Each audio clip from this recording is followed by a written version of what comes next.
Amnesia. Ever snapped awake from a deep sleep and not known where you were, how you got there, or if you were really awake or still dreaming? Now imagine that feeling not going away. That's sort of what amnesia feels like, and it can last for hours, days, or even years. Bonk.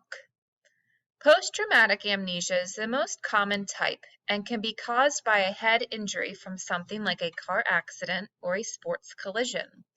There are two major types of amnesia, retrograde and anterograde. With retrograde amnesia, you can't remember anything that happened before the accident.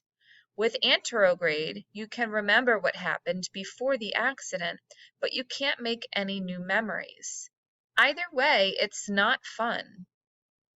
Where am I? Transient global amnesia can occur out of nowhere. With these rare cases, victims cannot remember where they are or how they got there. Even if they figure out what's going on, they forget it again. They can remember their names and recognize people they know, but they can't recall things that happened even a few minutes earlier. One symptom of this kind of amnesia is that people will repeat the same thing every 2 minutes ago. Be aware. Retrograde amnesiacs don't forget everything they know.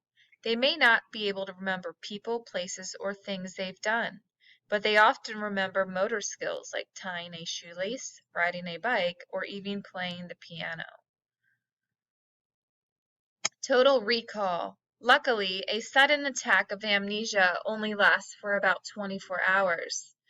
Scientists aren't sure what causes these sudden attacks, but theories involve a loss of blood flow to the brain, a seizure, or a kind of migraine headache. If the amnesia was caused by a head injury, however, it can take a lot longer to recover. The hippocampus and the temporal lobe of the brain processes our memories. When amnesiacs do snap out of it, they usually remember older memories first. Other forgetful afflictions. Face blindness. People with this have normal vision, but they can't identify a person by their face alone. They need to hear a voice. Often they can't even recognize a picture of themselves. Visual agnosia. People with this affliction will mistake an object, like a parking meter, for a person, or mistake a person for an object, like a hat. Hearing chorea. People, usually kids, with this disorder cannot make sense of words that relate to performing household chores. Clean your room. Huh?